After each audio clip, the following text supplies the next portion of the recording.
the Shema. Last week, just briefly for anyone who wasn't here with us, we started talking about the Shema. Hey, can you grab maybe a few chairs from the teacher's room over there and just bring them in so that we have, because we're out of chairs. Good problems to have. Okay, so we have, last week what we were talking about was the Shema as an understanding of it as a core prayer. It means whenever we're talking about something as a core prayer, there's a lot of layers to it. We have the blessings before Shema, the blessings after Shema, and everything that's going to always be surrounding it. And this prayer is so important that it ends up being something that we're familiar with as a prayer that we say 3 times a day. We say it every morning, we say it every night, and then we say it again before. Oh, these are beautiful chairs. Only the best for you. Well, it's for you. Good job. So it's also a prayer that we say before we go to sleep. And we also say this prayer, and this has been a prayer that has been always said when Jews were about to be executed, right? Or on their deathbeds. The last prayer is the Shema, right? So we talked about last week understanding the words of Shema Yisrael, that the first section.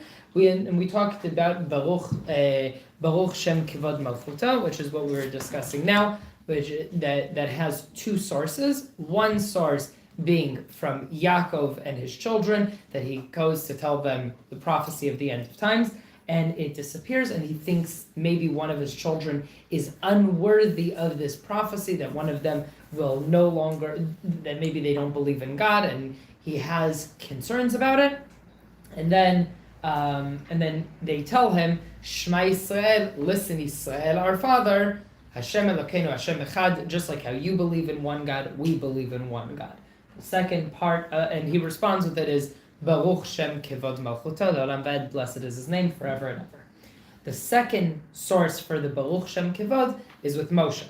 When Moshe goes up to receive the Torah, he hears this prayer that the angels are saying, and he brings it down. But because it is not a prayer that is said explicitly in the Torah, then it's put quietly. And on Yom Kippur, when we are like the angels, that we are not eating, and we are not drinking, and we are not sleeping, and we're dressed all in white, right? We're all in that mindset. Then from that place we can say Baruch Shem Kivod. Okay? So now we're all caught up from last week. There's a lot more detail, but that's the main one. Okay, page 92 is where we're going to start. We're going to start breaking down the second section of the first part of Shema. Right? So there are 3 chapters of Shema: Shema, V'haya, and Vayomer. And today we'll try to. We'll see how far we get. Okay.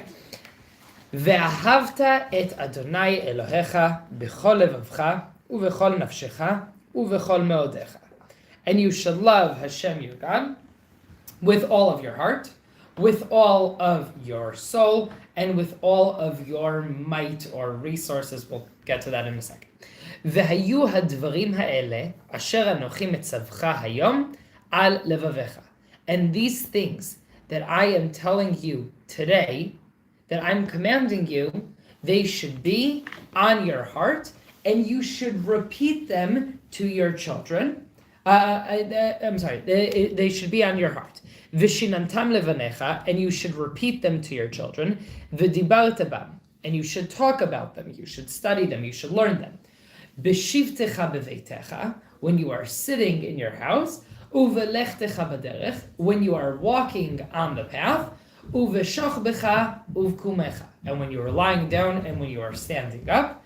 Ukshartam leot al yadecha, and you should write them as a sign on your arm.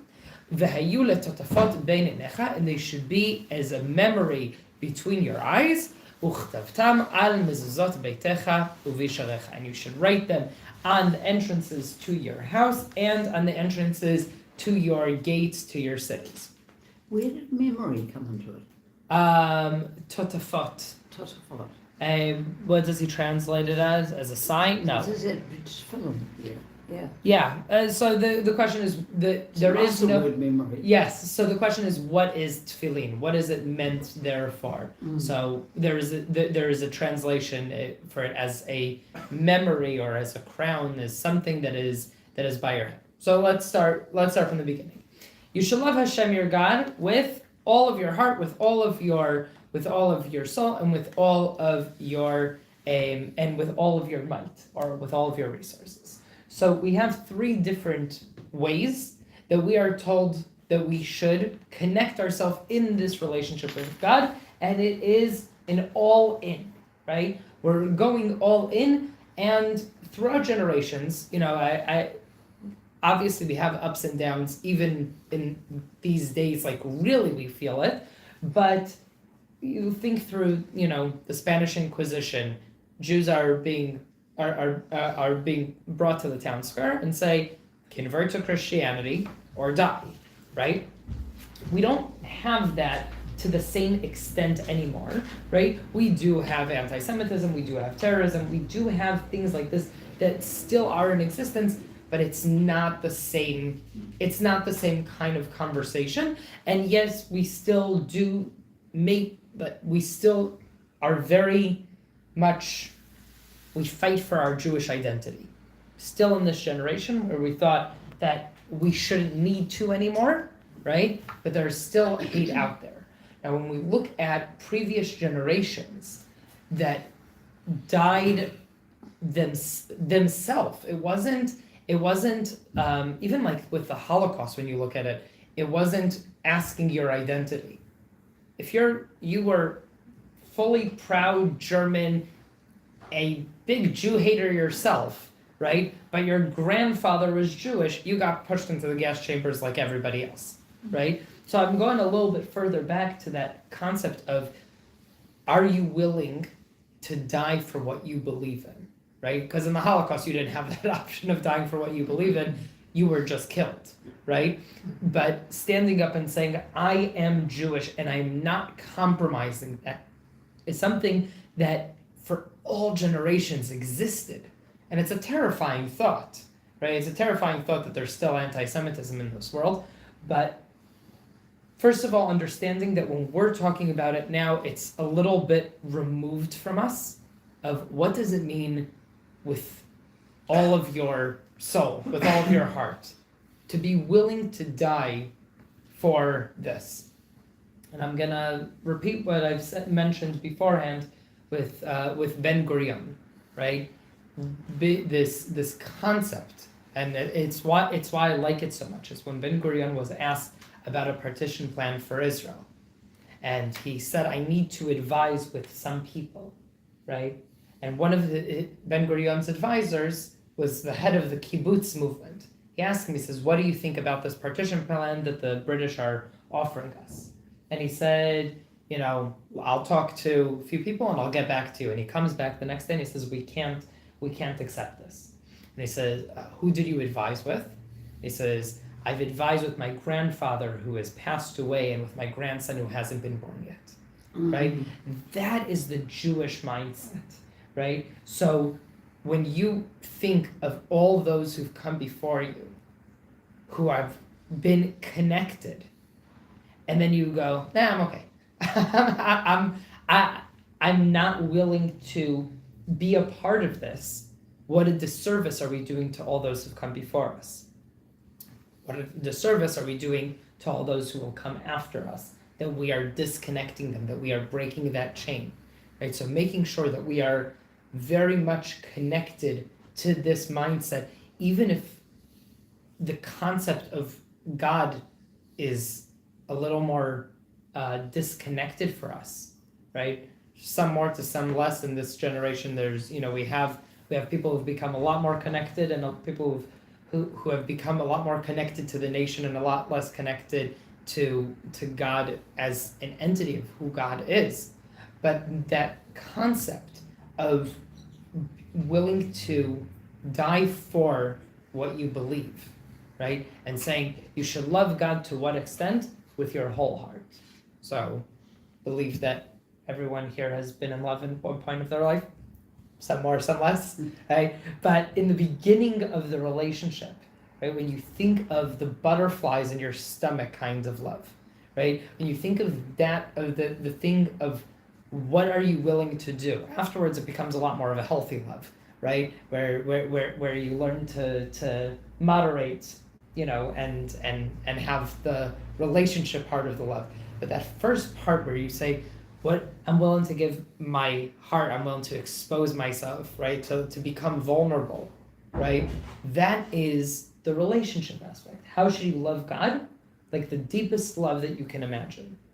And I think that this is a big part of the religion, at least from my perspective, is what does God want from you? God wants love, right? God wants that relationship with you.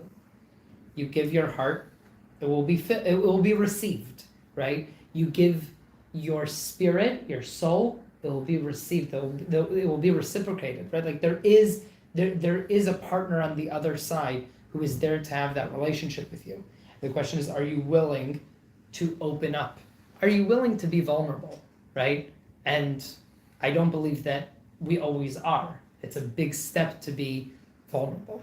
There's a Hasidic mindset that is very prominent with the Breslov Hasidut, that it's what's called lahashlich, to like throw, to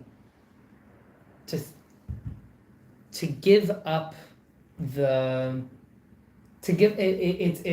it's from a time of a horse and carriage, right? It's to give up the reins to God, right? And it's we're both sitting in the front of the wagon, and God says turn right, and you go no, I'll pull left, right? And you go okay, so how about make another turn, right? It's like it's fighting with Google Maps, right? You turn right, he tells you to turn left. You turn left, he tells you to turn right. It says the destination, you'll get to it at the end, right? But originally it was a 5-minute journey, and now it's a 20-minute journey, and you got stuck in traffic, and you fell off the side of a cliff, and your wheel popped off, right? Like, you will make your journey more difficult when you feel like you need to have control, right? And if you're willing to relinquish that a little bit, to give it up, then everything starts moving smoothly.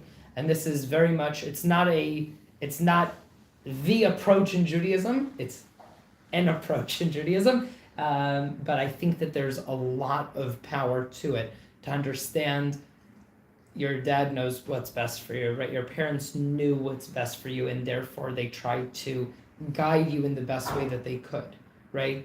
Your spouse tends to know what would be good for you and is usually trying to do that so that you can have a good relationship. Let them, right? We have a problem of letting people do stuff for us and letting people guide us, and we have this in everything in our life, to an extent of if you got an option of 2 menus, one with 100 items and one with 2, people always say I want to pick the menu with 100 items when the one with 2 is what's good for them, right? Because the one with 2 will make your life easier. I can pick this, I can pick that, right? But if you have 100, we get overwhelmed with the options, right? And just basically saying, God, I trust you. I trust that you have put me in this world and put me on the right path, and I'm following you. What is that love? With all of your heart. Now over here, it's in the plural, right? It says with all of your hearts, right? So there's with all of your hearts, with all of your souls, right? It's in the from a linguistic perspective. There's a plural over here, and Chazal, our sages, when they of blessed memory, when they teach this, they say how do you do this, right? With what's the 2 hearts? With the Yetzer Tov and the Yetzer Ra, right? Worship God with the both sides of you, with the good and with the bad, with that balance that we have, right? And this is something that is also, I find that this is a problem in classical Jewish day school teachings, that you're taught there's Yetzer Tov, Yetzer Ra. You have a good side, you have a bad side. Fight the bad side, and the good side, right? Like there's an angel on one shoulder and a devil on the other shoulder, and we just keep on needing to try to like flick that devil off the shoulder so that we could follow what the good angel is saying, right? And it's not really how the majority of Jewish philosophy understands it, right? The majority of the rabbis, so I would say that is the most simplistic one, and it's, in the way that I view it, it's a derivative of a Christian kind of mindset, and more so I think once there was Disney animations and people can actually visualize a little the one with the white cloak and the harp on one side and the other one with the pitchfork, right? It becomes like, okay, I have the good side of me and the bad side of me. And Carl Jung had this as part of his psychological.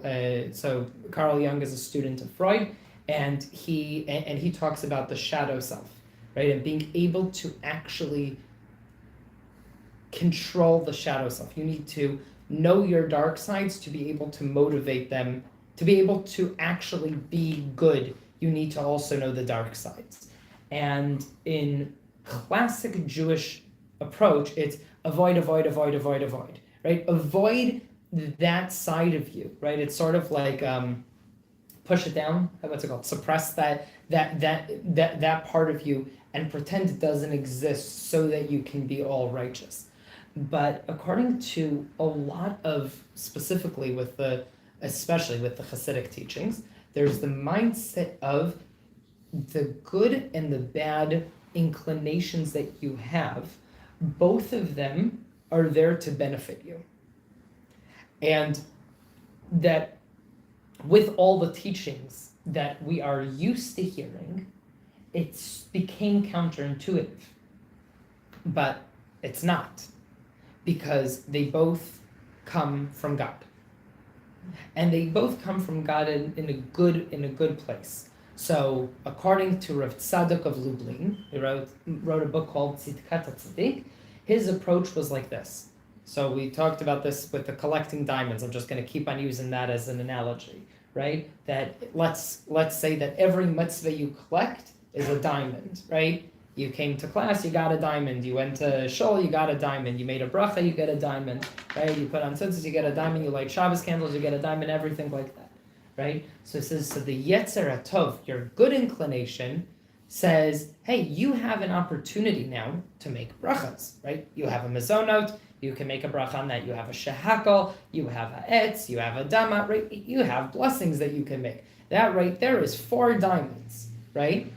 The Yetzer Hara, according to the Tzidkat HaTzadik, puts the barriers in your way so that if you overcome them, you would get 3 diamonds instead of 1, right? So the mindset is, because we are motivated to an extent with temptation, right? And temptation is around us, so we are actually able to overcome any temptation in our path. And if, for example, you saw a cheeseburger and you said, that looks really, really good, and you overcame it and didn't have it, then that is the equivalent of 3 times the amount of if you would have, just eaten kosher. But because you had a temptation for not eating kosher and you overcame it, you have a bigger reward, right? You can only grow from challenges. So the Yetzer Hara, the way that he says it in a very artistic way, is if you think the Yetzer HaTov has a big shtreimel, you know what a shtreimel is? Mm-hmm. Right? It says the Yetzer Hara has a bigger shtreimel, right? It's it's that kind of an understanding. It's not that it's the devil, right? He also is sad when you fail. He also wants you to succeed. So when we are loving God with both of our sides, it's also with the sides of us that are challenging, right? It's not that I only worship God when it's convenient for me, or when I wake up in the morning and go, you know what, I'm really in the mood today for prayers, right? Or I'm really in the mood for eating kosher or making blessings. It's when I have my evil inclination kicking in, when I've got those challenges, when it's pouring rain outside and I come to shul anyway, right? When my bed is extra comfortable, right? When I don't want to do something and I do it anyway, right? That is with that side. You can go further and say, even with the side of you that is dark and demonic, right? Like the side of you that you were trying to avoid, right? Remember that it is part of you, and God put it in there for a reason, and you could use that to worship God as well, right? Again, there are ways to worship God. You can't do anything and call it worshiping God, right? But it is connecting even from places that you feel like, oh, that, I don't feel comfortable over here. No, even from your darker sides, there's a value over there. David HaMelech says this, King David says this, he says, Gam ki elech begates al mavet, lo irara ki atay imadi. Even when I'm in the pits of hell, I don't need to worry because you are there with me, right? What is he doing in the pits of hell? Like, what is King David doing in the pits of hell? And the answer is, he was there for a reason, right? He slept with a married woman. He was in a bad place. His son was chasing him, trying to kill him. He was, right, like, he has an extremely complex personality in life. And when you look at him, we don't look at him and go, oh, he's ran off. We don't have cancel culture in Judaism, right? That's other people's problems, right? But we don't have that as a concept. We don't have people who are above it. We don't have people who don't sin. Moshe Rabbeinu doesn't get to go into Israel because he sins, right? There is no completely righteous person. We should always aspire to be good. We should always aspire to be as righteous as we could, but we're not angels, nor should we try to be. We are above angels. We have potential to be way above angels. We have potential to be way below them as well, right? So we need to motivate ourselves and push ourselves. That even when we've fallen and we've gone to the darkest places, the hit rock bottom, and we shouldn't be able to rise up from it, also from there we find a way to worship God. Also from there we find a way to connect. And I think that I would say after 7th of October we saw, right? We saw that people, as opposed to running away from community and from shul, people started to connect again after the 7th of October and after Bandai. And right, it's like there's something that, to an extent, hey, Al, come on in. There are things that, to an extent, should be counterintuitive, right? We should want to try to hide, and instead we lean into it. Well, oh, thank you. Anyone would like? We have some grapes. Please help yourself. Thank you, Val. But it's exactly from the dark places that we still connect. So with all of your heart and with all of your soul. Whether we're on page 92. So whether it is you want to look at it from a place of, even if you are being called upon to die for this, or you want to look at it from a place of you are connecting from every aspect of your life, and somehow this has become the one that's most complicated for everyone, with all of your resources, right? With all of your money, with all, right? Like, we're willing to die for God, we're willing to, tzedakah, let's not go crazy, right? Let's say, sometimes we get a little stingy with this one. What does it mean to worship God with all of your wealth? It means realizing that it never actually belonged to you. This is part of a deeper understanding of what tzedakah is and why we make blessings, right? We're gonna make a blessing on a cookie, right? The cookie is a mezonot that God created, different grains that we get to enjoy. Okay, someone on the other side of the world cut down a grain after they spent a lot of time and a lot of money and a lot of equipment, watering, taking care, plowing. They bring it. Then after they take that, they mill it down into flour and they send it over here to New Zealand. It gets to New Zealand. We go, we buy it. Then we take it, we put all of our ingredients together, okay? We spend hours making it, and then we thank God for what? We did all this work. I'm saying we did it, like we're doing all the work. What are we thanking God for, right? Because it never actually belonged to us. Everything in this world. And you don't need a lot of proof if you've lived through 1 year of a famine or no rain, right? Like we had this in Kenya that there was, I'm talking 3 years ago, right? And there was no rain. People died. Not like there was just no food, right? Prices for those of us who were able to afford it went way up. Supply was really, really, really low. We basically only were able to buy things that were being imported.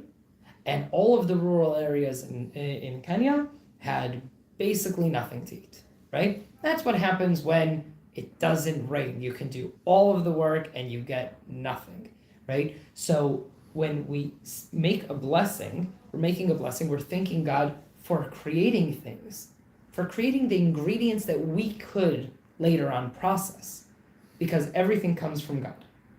When we give tzedakah, we are acknowledging that the money didn't really belong to us. We have, when we're giving money, we're saying someone else needs the money, and God has put it in my possession, and I'm really glad that I can be on the giving end and not on the receiving end.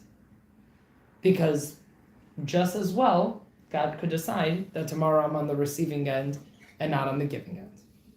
So whenever we are giving tzedakah, we are acknowledging that, yes, I am working, but you can work.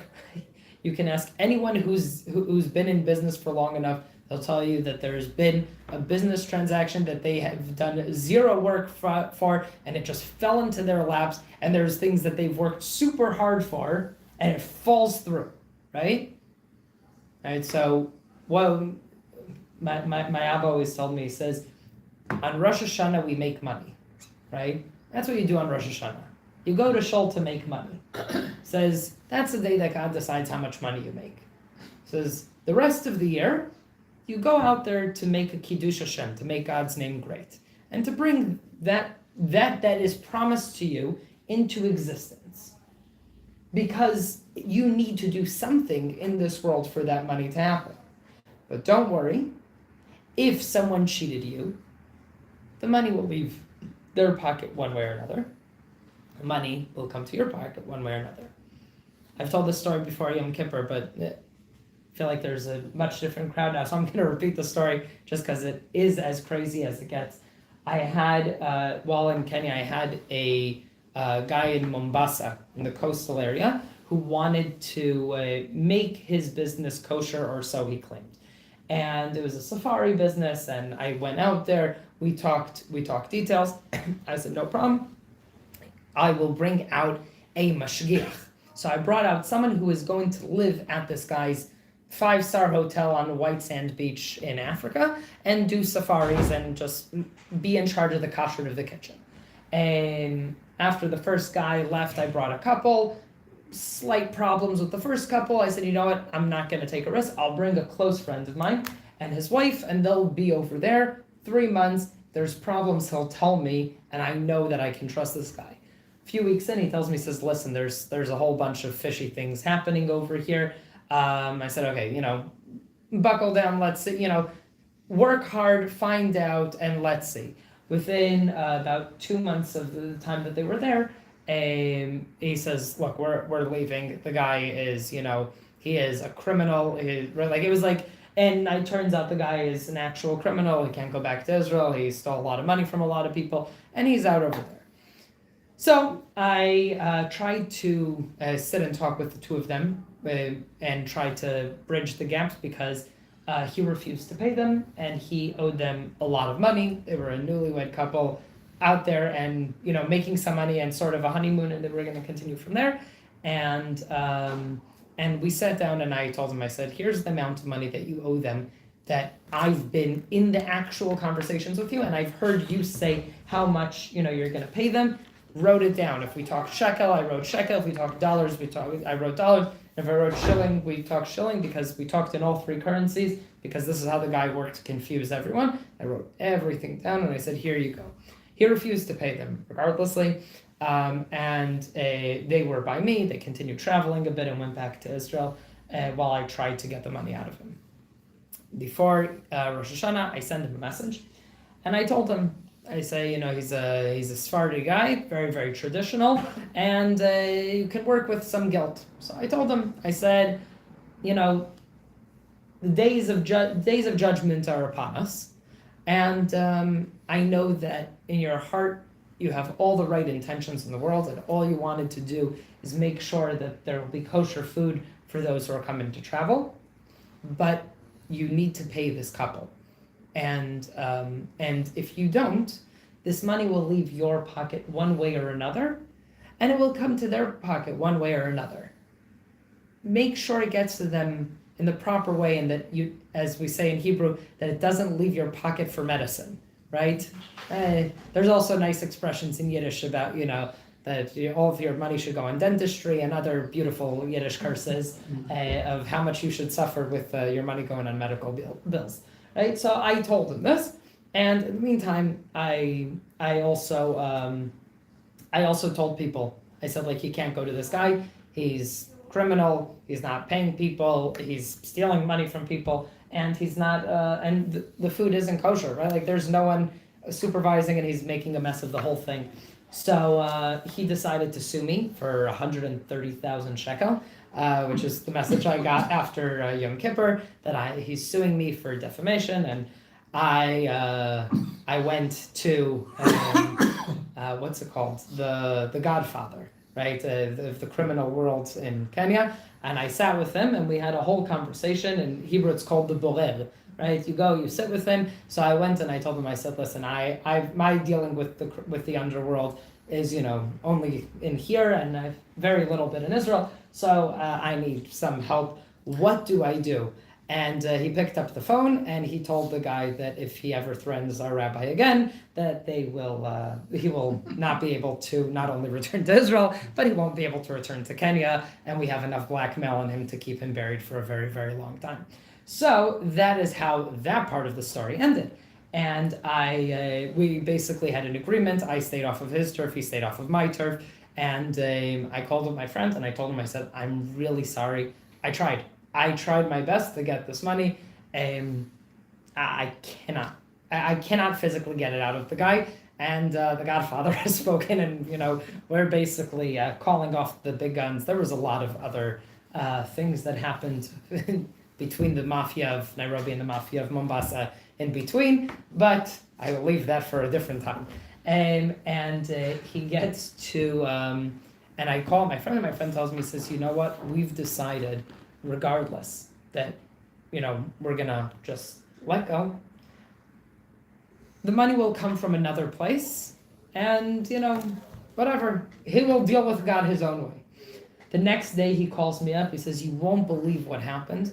Both of them are architects that they just finished university, and they had no experience whatsoever, architects and interior designers, and they were looking for a place in Tel Aviv, really, really expensive, hard to find a place, and someone heard that they were looking for an apartment and offered them 3 months rent-free if they would help just give advice on how she should redesign her house with no cost to them at all, and about an hour of work. And they said, it's the same exact amount of money that he owed us.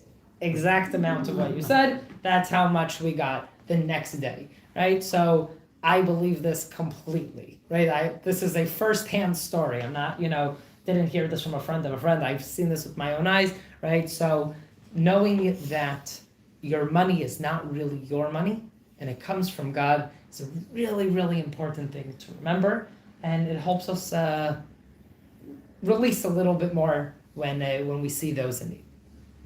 Now we're up to the second line of, page 92. והיו הדברים האלה, And these things that I am telling you, Asher anochi mitzavcha hayom, that I am commanding you today, they should be al levavecha. You should keep them close to your heart, or they should be etched on your heart. Vishinantam levanecha, and you should repeat them to your children. V'dibarta bam, and you should talk about them. Now, this part is, how do you keep something close, or how do you keep something alive? You pass it from generation to generation. That's what we're about to do next week, right? We're about to do passing on from generation to generation.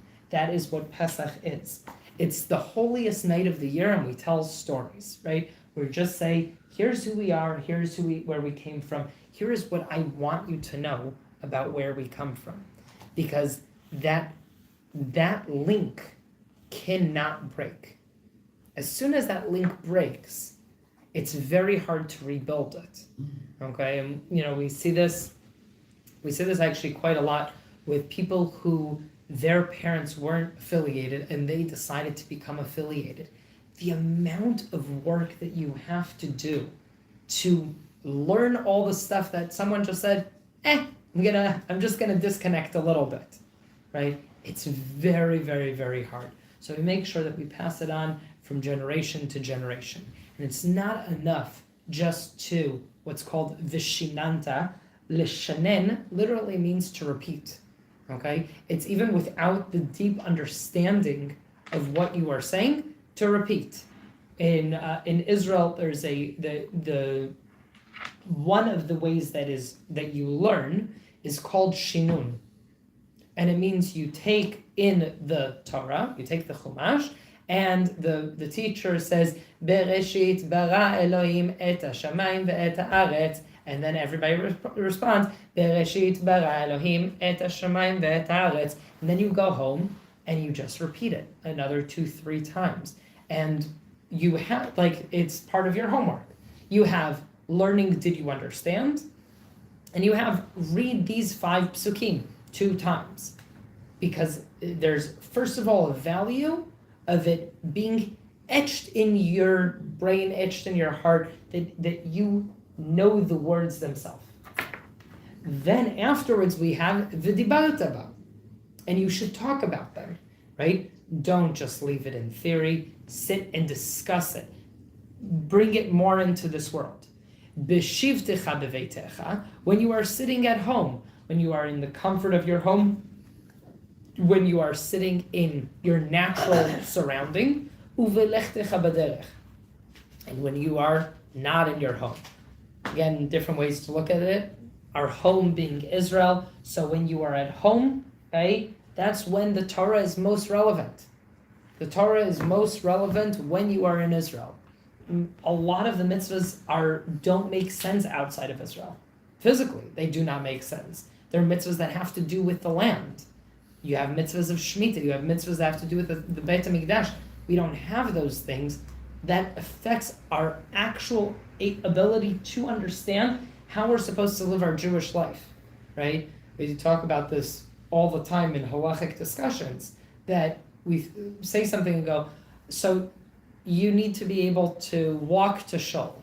Right? You go, okay, and have an Eruv.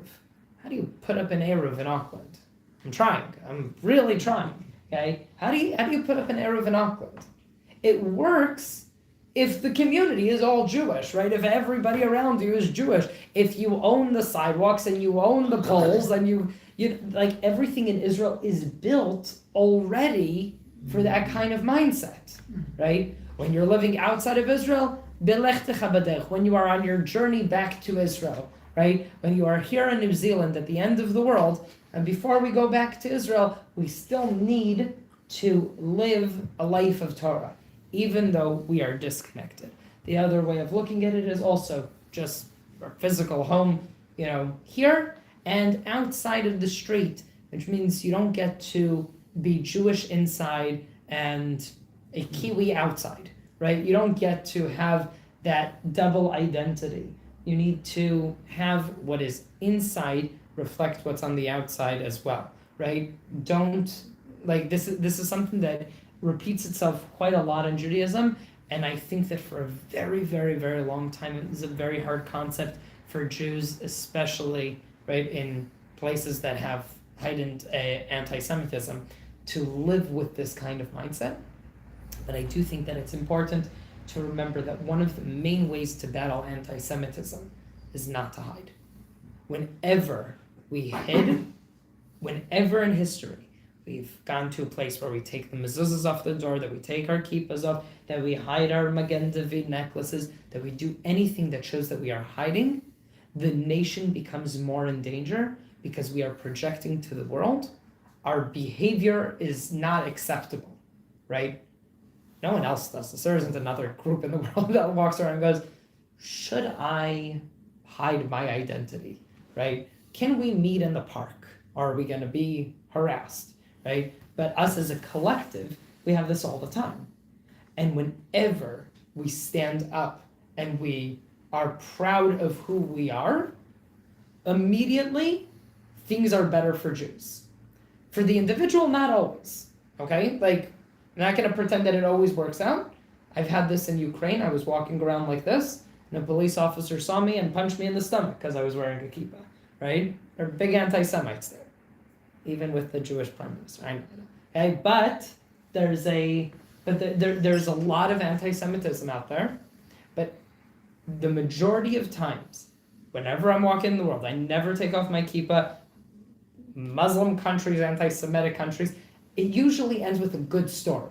Usually, okay? Sometimes a bit more of a violent story, but for the most part, people say, "Are you Jewish?" I go, "Yes." And sometimes they'll say, "Wow, we're pray for you all the time," or "We know, we see that things are hard for you, hang in there," and we know that there's a struggle. And sometimes people go, "Oh, you're the ones who killed baby Muslims," and you go, "Okay, do you want to have a conversation or do you want to accuse?" And then you have an opportunity to educate an anti-Semite. It's also an important job. Some people like it more, some people like it less.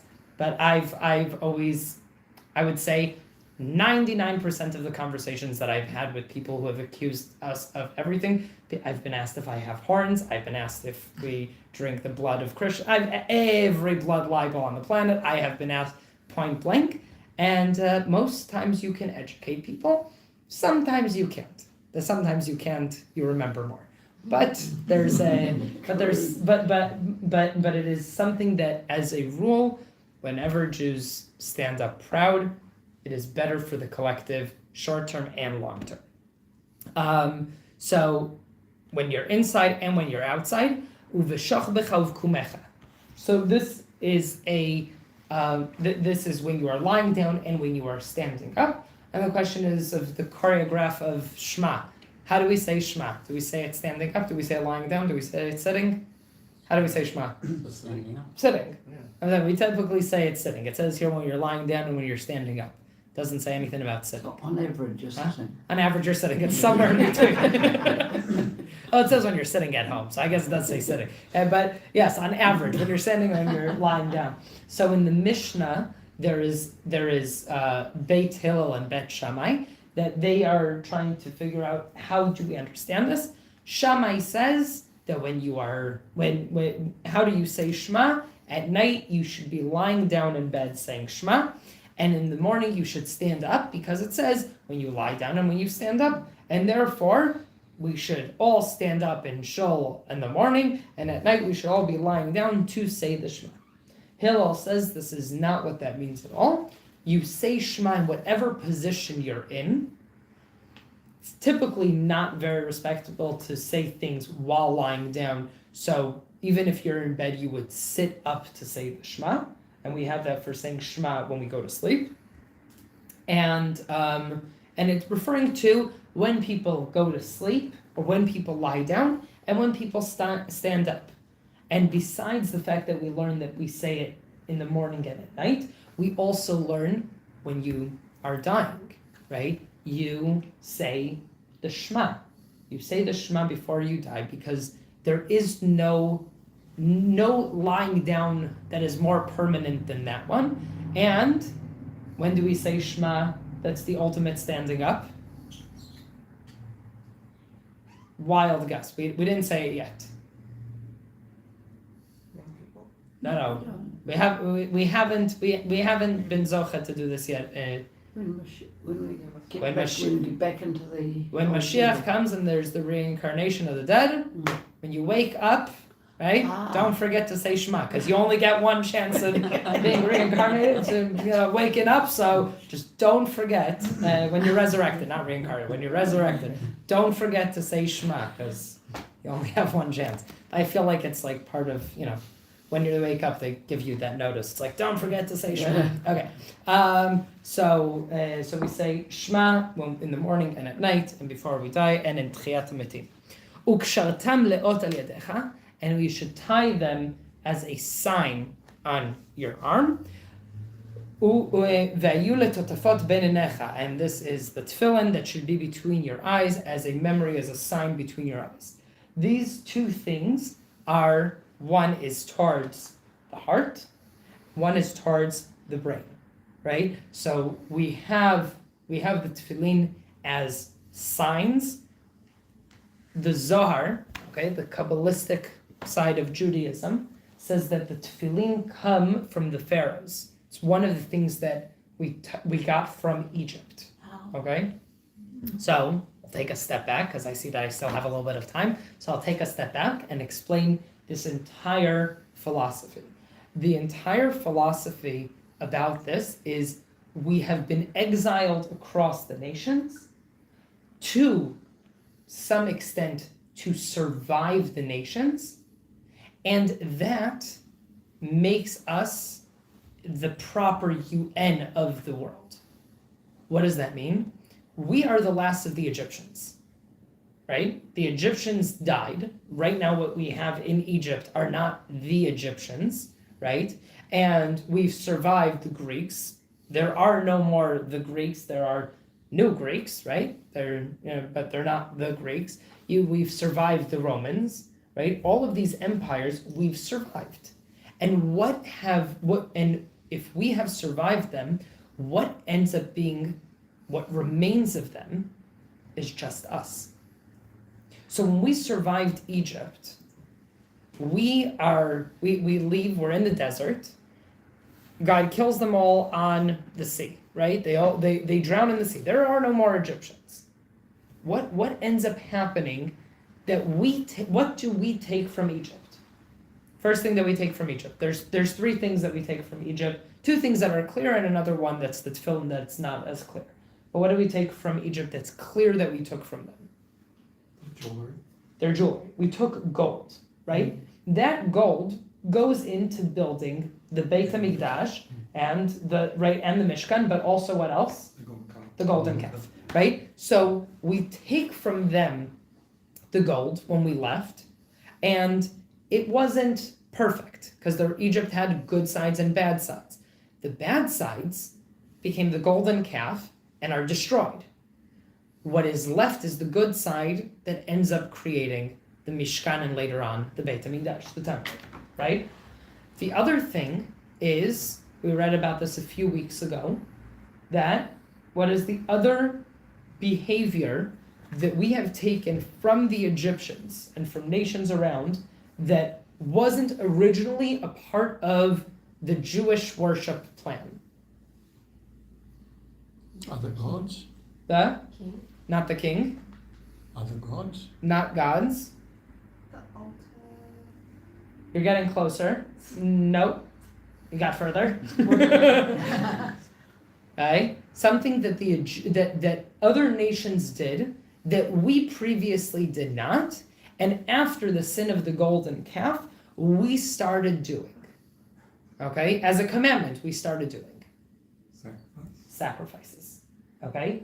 Up until that point, people brought sacrifices to God. But there are no commandments to it, right? The fathers bring sacrifices, Noach brings sacrifices, Hevel brings sacrifices. People bring sacrifices as a way of expressing, I want to give to God. God takes us out of Egypt, and there is Matan Torah, we receive the Torah. Nothing about korbanot. It's not mentioned, because it's not the original plan. The original plan is, I will have a relationship with you. What does that relationship look like? We have no idea, because, well, we ruined it really fast with the golden calf, right? But what happens right after the golden calf? It says, if you want to bring an offering. Where does that come from? That comes from Egypt. It comes from the nations around. In other words, we survived the Egyptians, and we take from them some of their behavior, and it becomes, God makes it into the ways of worship. So what is the way of worship? If you want to bring an offering, I will give you a list, right? You can bring a cow, you can bring a goat, you can bring, you can bring doves. You can't bring a pig. You can't sacrifice your children, right? All the other nations do. It says, okay, let me give you the boundaries of how we do things, right? But clearly you need a way to communicate. And if you need that way to communicate, I will give you. And if you need a way that it's like the other nations do, don't do it the way they're doing it. Do it this way, right? It's the same in parenting. You see your kid doing something, if your response to them is, don't do that, right? You're not going to yield any results. You have two options. Either correct that behavior, right? And tell them how they should do that in a productive way, or give them an alternative activity to do, right? If they're coloring on the wall and you tell them not to color on the wall, I promise you they will color on the wall again tomorrow, okay? Yelling at them, hitting them, doing anything you want for them not to color on the wall will not work.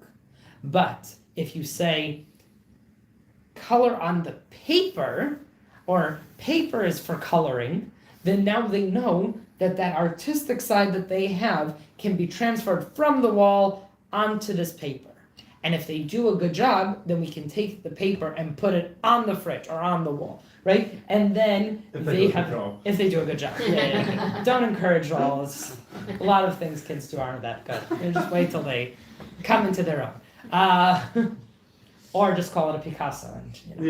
And, So when you're looking at this kind of behavior, this is one of the Kabbalistic aspects is Judaism. God creates the religion for us based off of the needs of our behavior, right? So when we look at this approach, this is an approach that goes back over 1,500 years of an understanding of the Torah, right, and how the mitzvot come.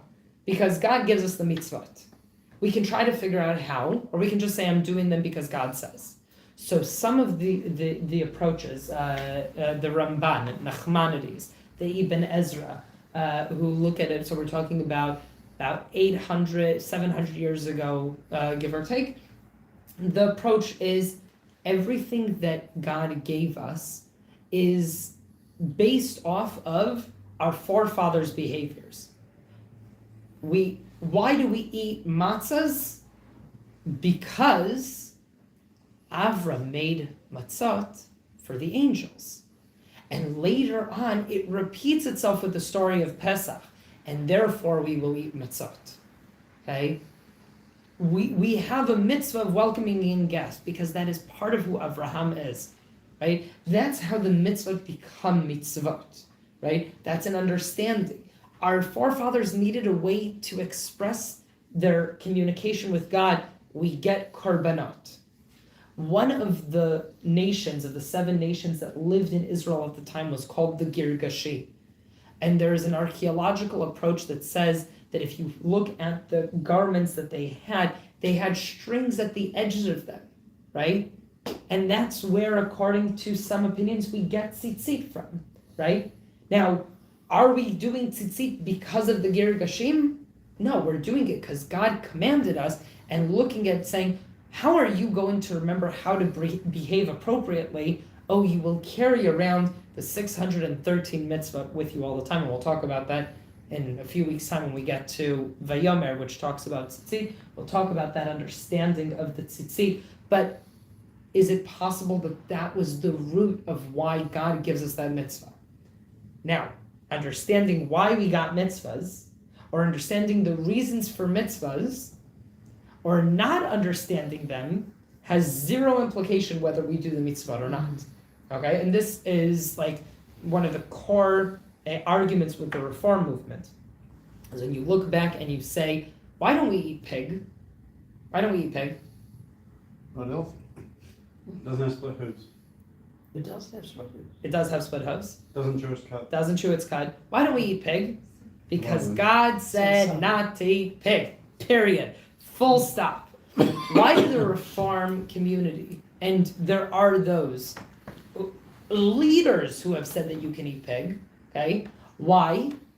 Well, because the reason that humans have decided to write the Torah, first of all, they don't believe that it's divine, right? So that humans wrote the Torah and came up with this and said, oh, it's an unclean animal and it carries diseases. And during the bubonic plague, we've seen this, that it killed everybody who touched it, right? And Jews were unharmed because we don't raise pigs and we don't touch pigs and we don't live around pigs, right? So then the anti-Semites killed us because, we must be the ones spreading it, eh? Because it's always our fault one way or another, right? Then, now that we have fixed that problem, now you can eat pig, right? And that's the problem with trying to say we understand the reasons for the mitzvot. So, while we're having this discussion, we still remember, even if we got to a conclusion that we are happy to accept as the answer, that doesn't give us the permission to change things or not do something if we don't like that answer, because that's not the only answer. The last part. Oh, okay. So tefillin, and then I will get to the last part. Tefillin, according to the Zohar, represents the Pharaoh's crown. It says we have the crown that the Pharaohs wore, right? Theirs was round and a serpent, and ours is on purpose the exact opposite. It has no color, it's black, it is square, okay, and it is holy, and it sits on our head like a crown, and we wrap it around our arm like the mummification of the pharaohs that would write their legacies on them, right? That they would write their legacies on their tombs and on the things that they were being wrapped with. And this is the origin of why Hashem commands us to wear tefillin, is as royalty. So again, we leave Egypt and we're used to seeing royalty with crowns, and now God is bestowing crowns upon us and saying, if you think, if this was who you were looking up to, now you have become them and more, right? The last part of it is Uchtavtam al mezuzot beitecha uvisharecha. And you should write these things down on the mezuzot of your house and on the mezuzot of your cities. I will use the rest of my time just to focus on this one. Okay, so we have a doorpost. The doorpost, what is the mezuzah? What does the word mezuzah actually mean? It actually means the doorpost.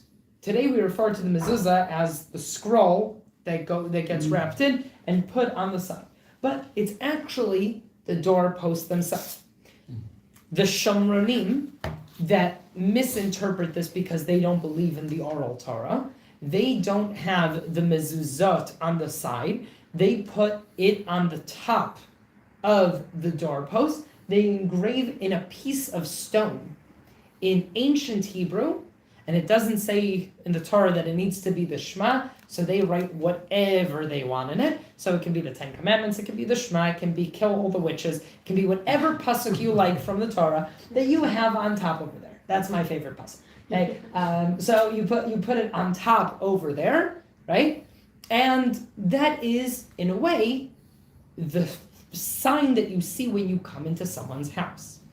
Now, again, from an archaeological perspective of where this mitzvah came from is quite interesting, because if you look at ancient Egyptian buildings and at other buildings of the time, you see that on the doorpost when you walk in was etched the rules of the house, take off your shoes when you come in, right? Here we speak politely, take off your hat, how we behave in this atmosphere, right?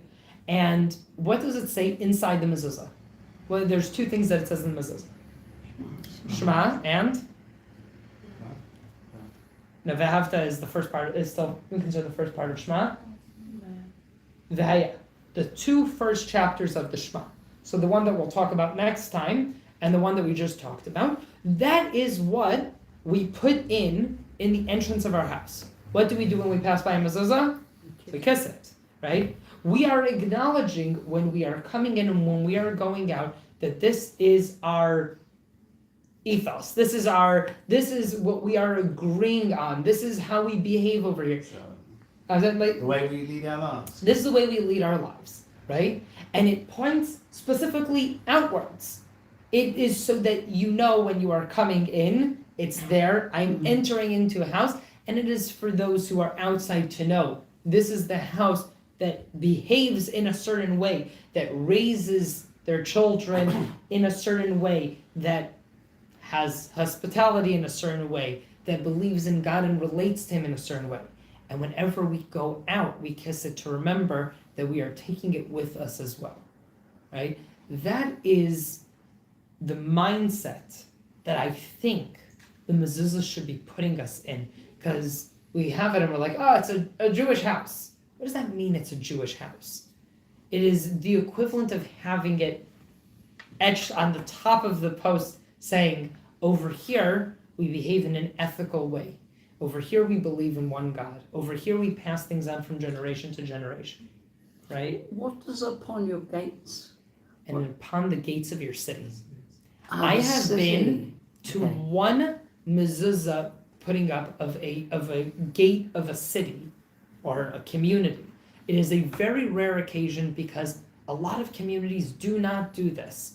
But when I was in yeshiva, in Migdal Oz, they were putting up a new gate. And they put, it's like a stone gate that they were having in the entrance. Went inside, we're putting on a mezuzah, and the whole yeshuv came. It was a kibbutz back then. The whole kibbutz came, and then and everybody stood there. The rabbi said, understand that the mezuzah it is telling us how we are behaving over here, and while we each have this in our own home, this is our home together. Now that it's a kibbutz, they're all communists, right? It's like, this is our home, right? But that's a mindset, and it's a slightly bigger mezuzah, so you can see it when you're driving, right? But I thought that it was something. It was very, very powerful. So we'll continue with mezuzahs also next week. A few weeks from now, because next week we have Pesach. So the next 2 Wednesdays will be off. But this coming Sunday, we'll do a class on how to run a Seder for anyone who would like to come, whether it's the first time that you're running a Seder, whether you're not running a Seder and you're at someone else's Seder, you want to do a proper Seder class. I'm going to criticize them. I shouldn't be doing this, I shouldn't be doing this. And, well, it's important to know how to criticize people. Or if you've been running Seders your entire life for groups, there's always something new to learn, and everybody is welcome to come and join. So it's going to be on Sunday between 7 and 9 o'clock. It's going to be a little bit long, but we'll learn a lot and we'll get through it. All right? Thank you. Thank you. My pleasure. Thank you. I like this room.